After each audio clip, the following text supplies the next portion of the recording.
Confessions time, and if you have a confession, please don't forget that if we use your confession, you actually get a smart speaker for your pains, whether you're forgiven or whether you're not forgiven. Today's comes from Miss T.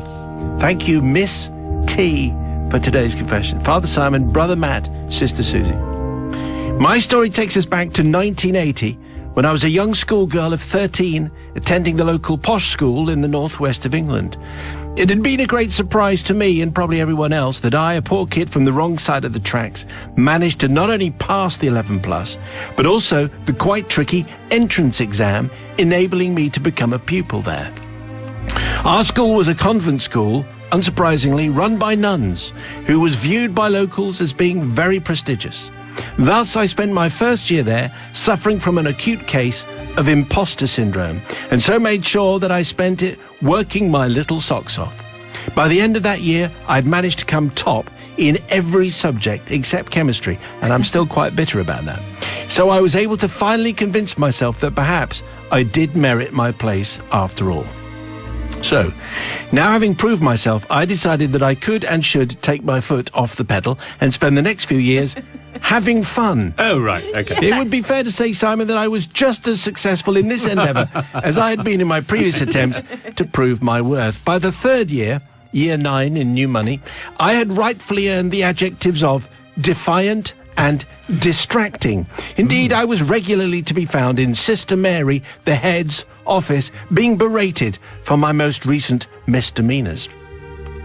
Having usually eaten our packed lunches by break, I think everybody did that, myself and my friend would find ourselves sitting in the lunch hall with barely a packet of crisps and a penguin biscuit between us, if we were lucky. It was on one of these days that a couple of kind dinner ladies asked why we never seemed to eat much for lunch. Thinking quickly, I replied by telling her that the orphanage that we lived in didn't really give us much for our packed lunches. Needless to say, the two ladies said that they felt very sorry for us and offered us some leftover food for lunch. After then, the dinner ladies' generosity became an everyday occurrence, and within a few days, they were not just giving us leftovers, but also bringing us all manner of extra tasty treats and snacks. Wow. Penguin biscuits, thank you. Salt and vinegar crisps, hello. Yes, please. Emboldened by this success, I then ramped things up a little by dropping information to the two ladies that our orphanage did not allow us to play music. Again, sympathy was in abundance, and within a few days they'd managed to bring in an old but very serviceable record player with some records on which we could play all the latest tunes from the hit parade. So there we were, myself and my friend enjoying our free lunches whilst listening to all the latest tunes. It was heavenly. Well, for a while. But as they say, Father Simon, all good things must come to an end, and come to an end they most dramatically did when, a couple of months later, I was summoned to Sister Mary's office to explain why one of the dinner ladies had made adoption inquiries about me. There you go. Oh, no. You didn't see that coming. Okay. She had taken a shine to the poor orphan girl so much she wanted to adopt me. Sister Mary had then to tell her that not only was I not in a children's home, but that I had a mother who would probably not agree to my adoption. It may come as no surprise for you all to learn that for the remainder of my time I was in school, until when I was finally expelled for general misbehaviour at the beginning of the 5th year, year 11 in new money, my friend and I were no longer allowed back into the dinner hall. So, unsurprisingly. So, Simon and the angels of forgiveness, I seek what you offer, not from my mother who found my behaviour very funny. The apple doesn't fall very far from the tree, perhaps. But from the two sweet dinner ladies whose kindness was so misplaced on a couple of chances and, let's face it, liars. I also, here's the killer, right? I also seek forgiveness from all the pupils I've taught in my now many years as an English teacher for the hypocrisy which I had exhibited by telling them off when I had knowingly done much, much worse. Oh, wow. Imagine being told off by Miss T when she was expelled, suspended, and pretended to be from the orphanage. Superb. And blagged food and free music. Sister Susie, the voice of authority and morality. Oh, well, Miss T, do you know what? I was one of these children in school who always go bit talkative, bit chatty, bit distracting. And it wasn't me, it was the people around me. So I kind of feel a little bit on your side there. I think it was a little bit naughty. And, you know, that poor dinner lady that had gone home thinking about you probably was racking her mind what she could do for you to help you out from that orphanage. So it's a little bit mean, but I am going to forgive you. Brother Matthew. Yes, speaking as a parent, there are plenty of times when somebody offering to adopt one of the offspring would have, all yours. Just postage and packing. So I am going to forgive because, you know, who missed out? No one missed out. I mean, a couple of penguin biscuits and a packet of salt and vinegar crisps and music being played in the dining hall as well. So, nobody loses out. So that's apart from the dinner ladies who were lied to. But obviously they saw the funny side, I think. I'm just going to say that they did see the funny side, so I'm going to forgive. People's verdict, please. 61054. Start your message with Simon. Do you forgive Miss T? Yes or no? Merely moments ago, we got a great confession from Miss T. That's what we're calling her, and her terrible tales from when she was at school, when her misbehaviour eventually led to her being expelled. But she was doing very well, and then she fooled the dinner ladies into thinking that she was from the children's home, got free food and music, and then they offered to adopt her. So it was all rather rotten from Miss T, who is now an English teacher. Here comes the people's verdict. What do they say, Matt? So Teresa says, I have to forgive. Not only did it remind me of my younger self, but for the first time in days, it warmed my heart and put a big smile on my face. Sam says, forgiven. Blagging food was the most common confession of my year 6 class at the Leavers Assembly. Happy Bin Man Nige says, definitely forgiven. My packed lunch was never enough. And Jerry from Somerset, somewhat ominously, says, not forgiven. It's never a good idea to wind up nuns or dinner ladies. Well, that's quite an interesting one. So I wonder if there are some more nun-based confessions. Bet there are. Do you think there might be? Yes, there are. They're very, very knowingly said. Anyway, if there's a nun that features in your story, we'd like to see it. Dinner ladies, we'd like to see that. General misbehaviour in schools, obviously within legal limits. Obviously. Thank you. Come on. If you have a story, you send it to confessions@greatesthitsradio.co.uk. Miss T wins the smart speaker. Yours can be on tomorrow's confessions@greatesthitsradio.co.uk. Well, these obviously, Sister Susie from the pub will be responsible for putting our actions into effect if we wish it. I think that's. I'm a genie. Is that enough? Just wishing actually, it? It's entirely down to her. If it, it might happen. We'll let you know. Yeah, I'll see. Obviously, that'll be a I'll nice think about it. Today's confession and the receiver of another smart speaker goes to Mrs. Doc. That's how she would like to be known. She gets the smart speaker. Thank you, Mrs. Doc. The people's verdict will be due very shortly. Today's confession goes like this. Father Simon, confesses. I am seeking forgiveness. 12 years ago, I'll make the rest slightly clearer. Yes, good. 12 years ago, my husband, Mr. Doc, needed to go away for the night for his work. He took the very same handheld bag that we always took on holiday with us to use as our carry-on luggage to pack a few essentials for his night away. When he returned, being the loving wife that I am, I emptied the bag for him to look for anything that needed washing. As I emptied the bag, I pulled out what I can only describe as a slinky, silky black stocking. Oh, hello. Quite sheer. Which did not belong to me, I have to say. I instantly called Mr. Doc, who was at work, and I hurled a job load of abuse at him down the phone. Not surprised. Anyway, he said he couldn't really deal with it, being at work, and it wasn't the best time to talk about such things. Very convenient, don't you think? Oh, I can't talk now, I'm feeling guilty as charged. That's my interpretation. Yep. Pathetic. He, of course, denied any knowledge of the mysterious docking and claimed he was innocent of all things that he was being accused of by me at full volume. He'd had one drink in the bar, and that was with Toby from HR. Ha! Classic lie. Yeah, just classic, that one. Tobies are never in HR. Tobies are part of management. We all know that. Yeah. Enraged at my findings and his outright denial, despite the evidence in my hand, I hung up the phone and didn't quite know what to do next. I thought I might find more evidence of his betrayal in the bag, so I continued to empty it to see if there was anything else. Lipstick stains, the smell of perfume, the standard signs of a cheat. As I emptied the bag, I came across the other slinky, silky stocking. I thought to myself, well, I get that one could end up in the bag by mistake, but both of them?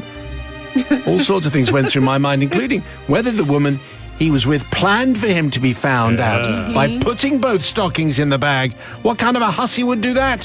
What kind of a man would be attracted to a woman like that? Yes. Had some of his clothing found its way into her bag? Were they souvenirs of their love tryst? Maybe. I like the word tryst. I was revolted, of course, and I rang him and told him so. Again. Oh, wow. As I then examined the pair of stockings a little bit further, for some reason, I put my hand into the stocking and thought to myself, they feel quite small and tight for stockings. Maybe this woman was petite. More petite than me, maybe. And then the hot heat of humiliation ran over me as realization dawned that they were my flight socks. Little bit of DVT. Right. Okay. It was the holdall that we always used to take on a flight. I just kept them in the bag, but I'd completely forgotten about them. I didn't recognize them. I Flight thought they were socks. slinky, silky stockings. But then here's the thing. I couldn't, says Mrs. Doc, I couldn't find the heart to call Mr. Doc back and apologize for accusing him of having an affair with someone, maybe Toby from HR. I was far too mortified by my own behaviour, especially after some of the colourful language and name-calling that I'd done just a few moments ago. So consequently, I did nothing. I spent the afternoon worried about what I was going to say to him when he came home, and I ignored his several attempts to call me until I knew what I was going to say. When he did come home, he was very flustered, almost to the point of tears, from him maintaining his innocence. Of course, the right thing to do was to fess up and admit that I'd made a terrible mistake in my accusations, but I was far too cowardly for that. Instead, I just looked at him with a disappointed look and said, well, it's okay if you say you didn't do anything. Oh, brilliant. Just this once, I Brilliant. believe you. Yeah. So this is the time to fess up. Mr. Doc, I knew it wasn't you. It was me and my veins. Sorry for doubting. Me and my veins. Classic. I'm sorry for doubting your loyalty and fidelity to me. I will never doubt you ever again. That's the message from Mrs. Doc, who I think this is the very definition of jumping to conclusions. Yes. Sister Susie from the pub. Oh, that's really tickled me. Me and my veins. Me and my veins. There Mrs. you Doc, well, you know what? I feel like, why were you emptying his bag? He could have done his own washing, couldn't he? Could have sorted it all out. Could have done. Wouldn't have Give ended him a up- It's almost like it's his fault. It's yeah. almost like it's fine. Wouldn't have got in that mess then. You wouldn't have jumped to conclusions. What makes me like, aren't they really, really small though, the flight socks? Like, stretchy, really. A little too fabulous for me, Suze. Never tried them. I feel like you've No, jumped to thanks. conclusions. However, you have made me giggle, so on that reason I will forgive you. And the fact that you just didn't say anything, you didn't admit to it, you didn't say, oh, I'm really sorry, I made a mistake. You just didn't say anything, so I'm going to forgive you. Brother Matthew for from the cheat. gutter. As Suze rightly points out, you should be doing your own laundry, Mr. Doc. Yeah, wouldn't have got yourself in that if you knew how to use the washing machine. Also, flight socks, nobody, I mean, I don't understand how it works. Are you supposed to change into them before you get on the flight? Whoever takes their shoes off on a plane, you'd better not be doing it on my row. Just saying, not going to end well. I mean, do you change in the toilets? I don't know how that works. Anyway, that doesn't matter because what has happened here is that Mr. Doc didn't do his own laundry and therefore Mrs. Doc is forgiven. People's verdict, please, on the text, if you can help us out. On the text, which is 61054, and the first word is silent. However, the people's verdict is about to be announced by he who will never take his shoes off on a plane. Quite right. He maintains nobody does. No, I they maintain don't. that everybody does. But anyway, a torrid tale today of stockings and DVT socks getting confused and shouting at husbands who are innocent. Anyway, people's verdict like this. So Nicola from Axminster says, totally forgiven, so funny, the most I've laughed in ages. Jill says, definitely forgiven, but only because stockings are such a faff and nowhere near as comfy as flight socks. Ashley, Mr. Doc should do his own washing, so therefore not forgiven. June says, totally forgiven, mainly because you made Simon say slinky stockings multiple times. We all know time away from work is far more enjoyable than partners ever let on. I never saw anything but the office and the airport. Yeah, right. Bradley says, absolution from me, because that was so funny, even though Mrs. Doc's behaviour was really rather socking, as it's very vain to think more of your pride than hubby's feeling, but it was her fight or flight socks response. And finally, Richard, the ex-trucker from Leeds, says, Simon, not forgiven. Of course Sister Suze will side with the lady, but Matt has to agree with Suze because she knows something about Matt and he's scared to death. May have made that bit up. Yes. Well, that's a very interesting and revealing, I think. Anyway, if you have any similar confessions, and maybe you do, maybe you falsely accused somebody. Yes. Maybe, I don't know if you can ask for stockings confessions. Oh, I don't know. I don't think so. Yeah. Anyway, if you fancy a smart speaker, confessions at greatesthitsradio.co.uk. Yes, Is that's one another of them. one. Wow. Yeah. And I'm mentioning that now as a useful stepping stone from that to this feature, because this is the confession and it comes from Harvey. Harvey, you've just won a smart speaker already. I know. Father Simon and the Benevolent Collective, prompted by the ongoing Olympic Games, I thought it was about time I finally sent in my confession. It begins, as many do, with my attraction to a girl. This girl we can call Rosie, lived with her family in a house that had stables. Rosie's mother, why not call her Bridget, ran a successful riding school, and since I was 12, I'd been visiting these stables for riding lessons. These began as an hour a week perched on a pony, but quickly led to weekends and school holidays spent mucking out the ponies, sweeping the yard, cleaning the tack, grooming and riding the ponies, and generally spending lots of time around Rosie. The years passed and Rosie remained an unrequited attraction. I eventually went off to university, lost touch with Bridget and Rosie, till a few years later when a chance encounter steered my life back to the stable. By now, Bridget was the chairman of the local riding club, which was responsible for arranging various equestrian events in the area. I started competing for the riding club, much to the delight of Bridget, who seemed to see me as an appropriate suitor for Rosie, as did I. More to Bridget's delight, I was part of the riding club team that won a national show jumping championship, Wow. scoring an individual second place for myself into the bargain. I was the golden boy. Matt loves show jumping. Yeah. It's one of his past jobs. One of the events that Bridget arranged for the riding club was an annual cross-country jumping competition at a rural location nearby. This event requires riders and their horses to tackle a course of jumps laid out around the beautiful local countryside with the objective to jump each fence without incurring any penalties and to do so within a time limit. The winner is the rider and the horse with the fewest penalties. One year in the mid-90s, I'd volunteered to help with the running of this event. I was appointed the rather esteemed position of starter.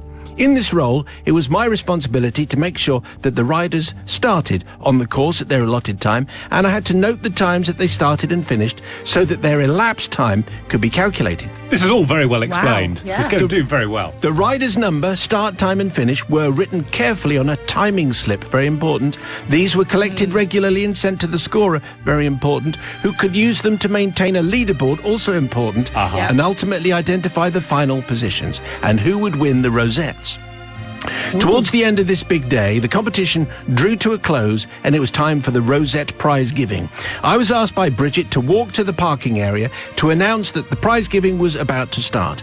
I was specifically instructed to announce it loudly and clearly in the direction of a particular horse lorry that contained not only a horse, but also a well-known member of the royal family. What? Oh, wow. Whose young daughter was competing in the event. That narrows it down a little bit. Having bellowed, prize giving in 5 minutes. in my best received pronunciation. Obviously. Prize giving in 5 minutes in the direction of this horse lorry, and seeing the occupants react to this message, I returned to the scoreboard to prepare the finale. On arrival, I was greeted with pandemonium. It seems there'd been an irregularity in the scoring. Even worse for me, and possibly for any future I might have with Rosie, the irregularity was in the timekeeping. Bridget held in her hand a timing slip. In a state of panic verging on delirium, she recounted how the royal mother and the royal competitor associated with this timing slip had been studying the leaderboard and had disagreed with the results that had been posted for her daughter. What? There was no way her daughter could have been that slow around the course. Perhaps you could look into it. What? Bridget had indeed looked into it and held the offending timing slip in her hand. Look, she said. Look, the writing on this slip is not very good. This number here was taken by the scorers to be a 5, but if you look closely, surely that is a 3? I looked closely at the slip I'd written myself sometime earlier in the day, and it was true that the number in question did look like a 3, because somebody had heavily scribbled 3 over my 5.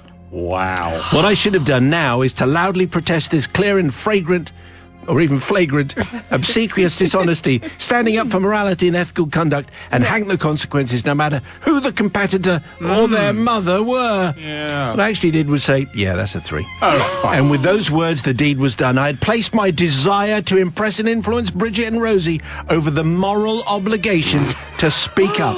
No. The amended timing slip meant that the VIP competitor in question was promoted from obscurity to 4th, meaning that they would get a rosette.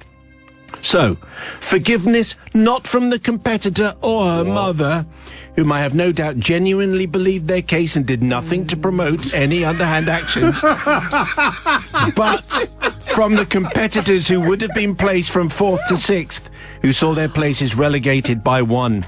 If I may offer a postscript here, ahead of sentencing, the competitor in question, who walked off with the 4th place rosette, did carry on in the sport with great success, became European and world champion, BBC Sports Personality of the Year, won the silver medal for GB at the London 2012 Olympics. I like to think my complicity in the deception so many years before played an important part in her sporting career. And also, as a result of the deception, or perhaps just lack of interest in me, Rosie never did respond to my advances, and we went our separate ways. I throw myself at the mercy of the collective and await your judgment. And that's from Harvey. Suitably horsey name. Sister Susie from the pub, what do you say? No, I'm really cross with this one, Harvey. You know, think of the other people that competed and got knocked down the leaderboard. They may have won an Olympic medal if they'd have carried on, but maybe because of what you did, they didn't. And they gave it up because they didn't think they were good enough.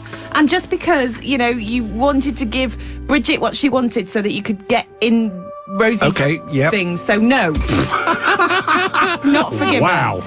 Okay. Brother Really Matthew. Yes. Coulda, woulda, shoulda, Suze. Coulda, woulda, shoulda. Fact is, they didn't win the rosette, and the person we're not going to name, although we've basically detailed her entire career. Zara Phillips. Now Zara Tyndall. Well done. Hello to all my horsey friends. So I'm going to say forgiven, because, you know, Harvey, your loss, Rosie. That's what I say. Harvey, yes, giving us all a laugh on a Wednesday. So I'm going to forgive. Okay, well, it's the people's verdict. Do you forgive Harvey? Yes or no? Remember, royalty are involved and are listening, obviously. I'm guessing. I have absolutely no proof of that. 61054, start your message with Simon. Top horsey royal confession. 61054. Do you forgive Harvey, yes or no? Past 6, people's verdict is in on tonight's confession, which came from Harvey. A tale of show jumping, a tale of royalty, a tale of unrequited love and dodgy scoring. Anyway, the people's verdict is in, and here it is with young Matthew. Andy says, forgiven, it beats being beheaded and having your head put on a spike at the tower, which is true. I suppose. Rich in Bedhampton says, not forgiven.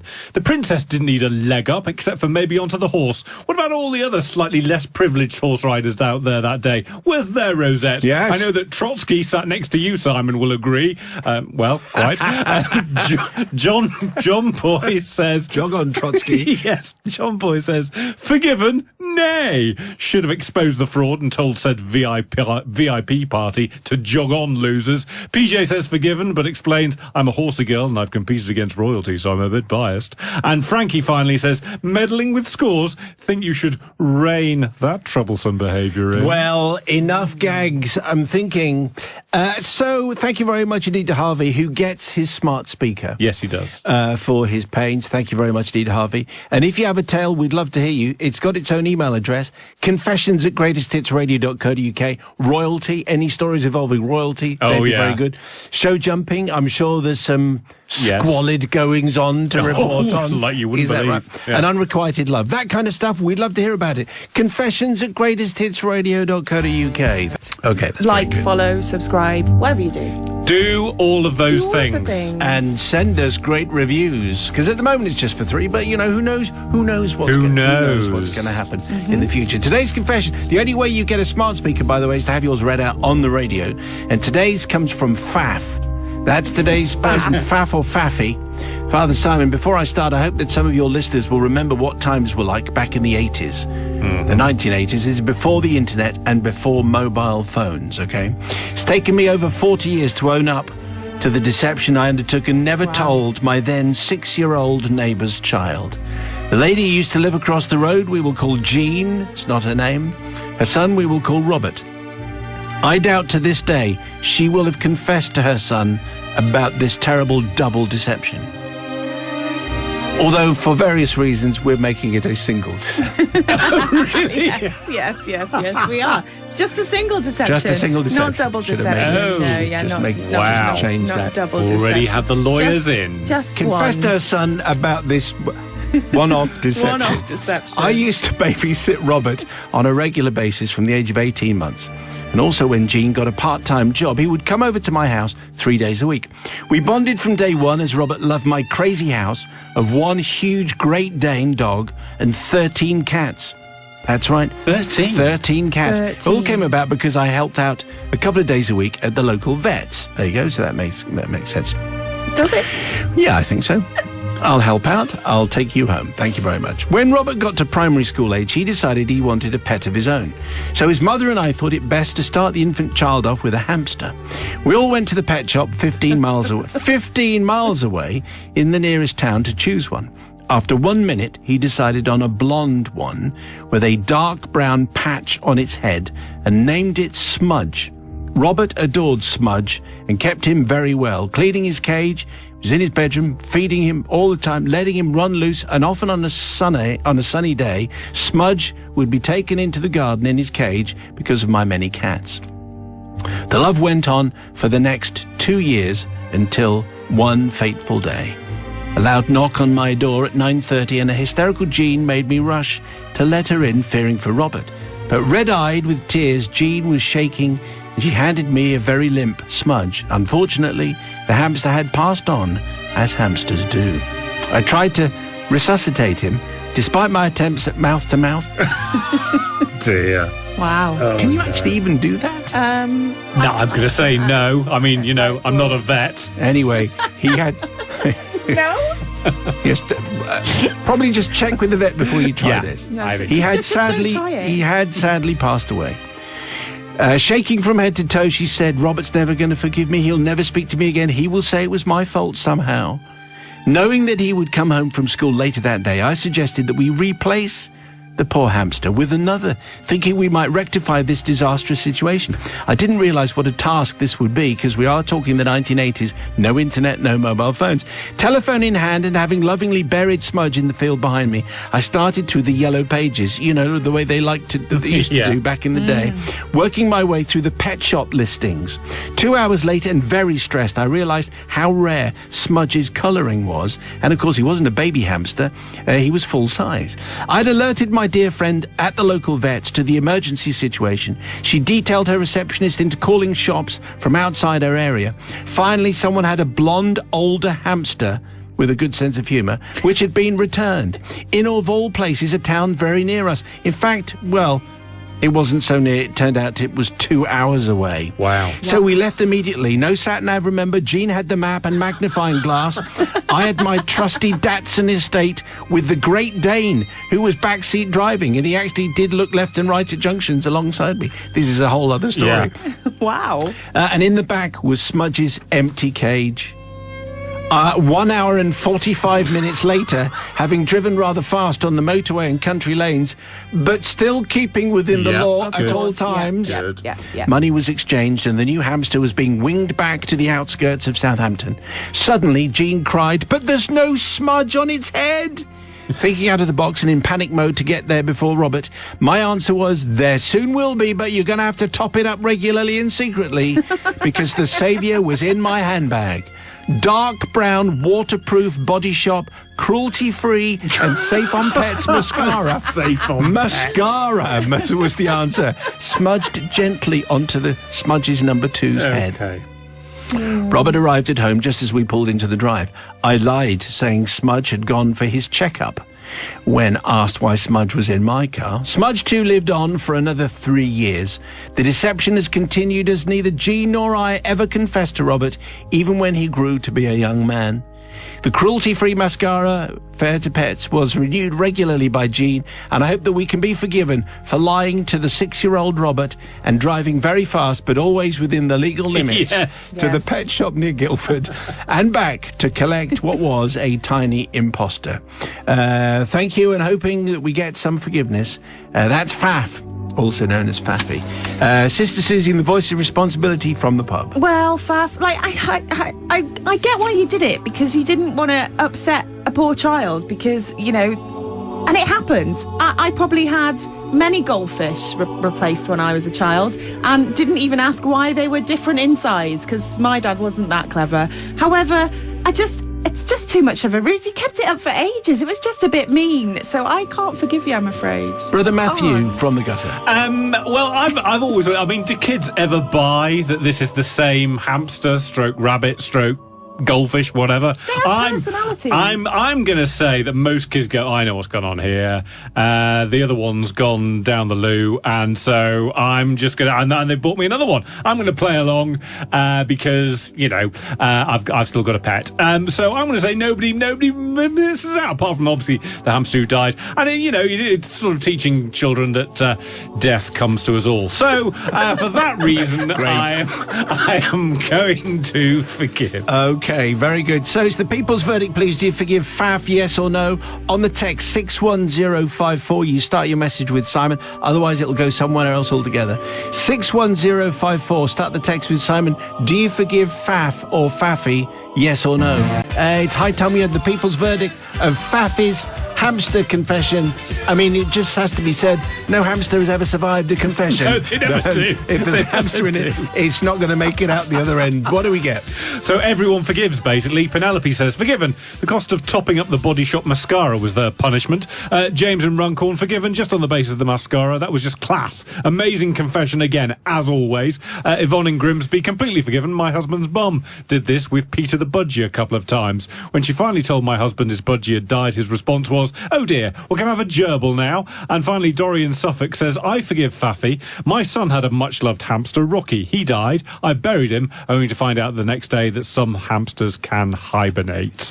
Really? So, listen, confessions at greatesthitsradio.co.uk is where you send your confessions. That's the last confession for a while. However, it will be back. Plus, the Confessions podcast. Subscribe where you get your podcasts, and that should just tide you over, don't you think?